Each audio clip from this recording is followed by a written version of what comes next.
Uganda's education system faces challenges in preparing its workforce for the labor market, with skills gaps and mismatches hindering youth transitions, while the informal sector remains dominant, impacting job creation and economic growth. According to the National Labour Force Survey, over 40% of young people are not in jobs, with close to 1.2 million youths being idle. Even though there are efforts to ensure employment sustainability in the education sector, challenges still persist. So, nze nsaba tusomye emirimu gy'omumutwe. Bwe tuba tusomye emirimu gy'omumutwe tujwa respect.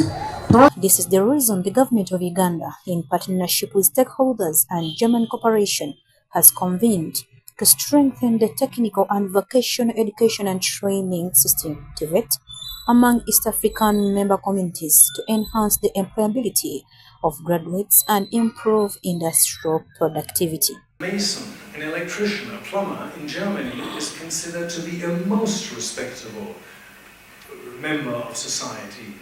And if they are really good, they can make more money than a teacher or an average lawyer. It comes at a crucial time when we are facing the challenges of youth unemployment and low productivity.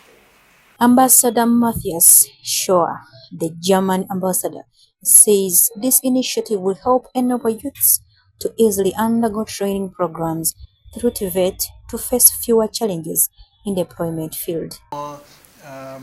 Still a teenager, you can apply for a position as an apprentice and you can learn something that is going to be extremely useful and that also for you to get a job, and that also benefits society.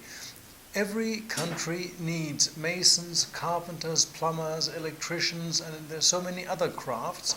And from what we've experienced in Germany, there's a lot of potential. And from my 4.5 years here in Uganda, there are many, many gifted young people who are really eager to get some sort of training. The Chamber of Skilled Crafts, the leading vocational training and apprenticeship program supporting over 19,000 small and medium-sized enterprises, aims to improve skills under the private sector foundation. According to the CEO, Chamber of Skills Crafts, Comblaze, Mr. Ralph Herrich, this can only be done through collaborative efforts and stakeholder engagements.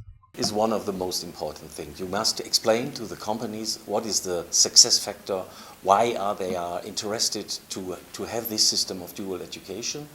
And the second is to give these structures and to give responsibility to a private sector. Not only to do themselves, but let the companies participate on the system. With the number of youths being unemployed, the government of Uganda, through the Ministry of Gender, Labour and Social Development, introduced the Uganda National Apprenticeship Framework to ensure that both learners and employers benefit from standardized high-quality training experiences. Apprenticeship is employment-based learning. You learn as you work.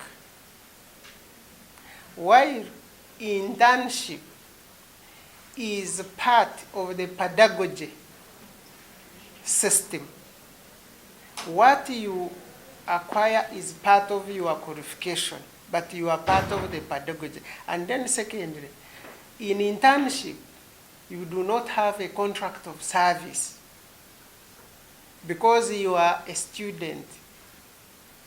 Apprentice is a worker. I take you on to be a cameraman. As you are working, you are learning how to manage the camera. To ensure the smooth running of this project and implementation, the Uganda Small Scale Industrial Association Executive Director Namwanje Veronica cites the importance of rules and regulations to ensure standardization. So apparently, when everybody has been into a system of you come from nursery, you go to primary, then secondary, and then university. That is what we've been used to. We're now saying, is there an alternative way of thinking that it can be structured? If you actually drop out from S1 and S2, where do you go? Does that mean it's the end of the world? No. So that means at the end of the day, it is one of the things that we are thinking that should have been put in place. So this particular conference comes timely in terms of helping to regulate the ways of how people are going to be joining the different ways of livelihood. And in our place as a Uganda Small Scale Industries Association, with all our members, and we use them to kind of train those that actually come out of either vocational training institute, those who don't have where to go. They are trained by enterprises. Sometimes it's called enterprise skills-based learning. And then it's the same as work-based learning. The Germans are coming to help us. We can't say they are going to help us for good. We need to put this thing into the Ugandan context. They've opened our eyes on how they do it the other side. Then we come back to ourselves and say, how can we also be able to do it? Workplace learning plays a crucial role in equipping TVET graduates through practical skills, making them more employable. Apprenticeships and on-the-job training provide learners with industry-relevant experiences, bridging the gap between theoretical knowledge and real-world application. Naguja Serena, Namsoke Naume for NSTV.